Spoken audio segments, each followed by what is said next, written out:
It's hard to say if I like challenges. I think I like a challenge if I believe it's attainable or if I'm heavily motivated by the challenge.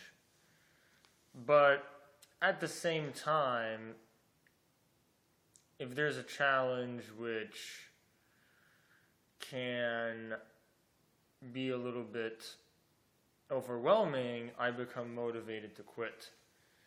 But when it comes to challenges where I can succeed at my goal, and I do, I normally instantly, like within a day, jump into the next idea. Whether it's the next step in the goal, or not goal, but like the next goal that's interconnected. Like if your goal is to impress somebody and have them show it, but then your next goal is to advance in some other way, jumping into that advancement is something I do.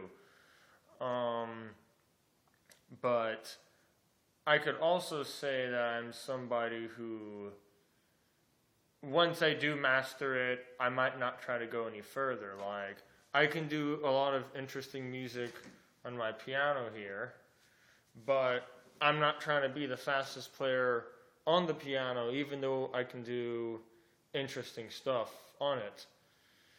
And sometimes I'll master a song so I can record it once, but it would be easy for me to forget it if I don't practice it enough. And then there's things where it's like on some other instruments, I can start getting very good, but at some point I stop trying to play too much, or I stop trying to improve, and I stay in a moderate state while I'm actually getting better at other interests and other hobbies that I believe just deserve more attention. So it seems like I will jump interest to interest. Sometimes I don't finish mastering it, but I enjoy trying to do as much as I can make myself do on such interests. Like, I've played a Kodo 3 times, and I was able to figure out interesting melodies that I could improvise on it, but I could never see myself doing it that much. But that might also depend on whether or not I even have access to one to begin with.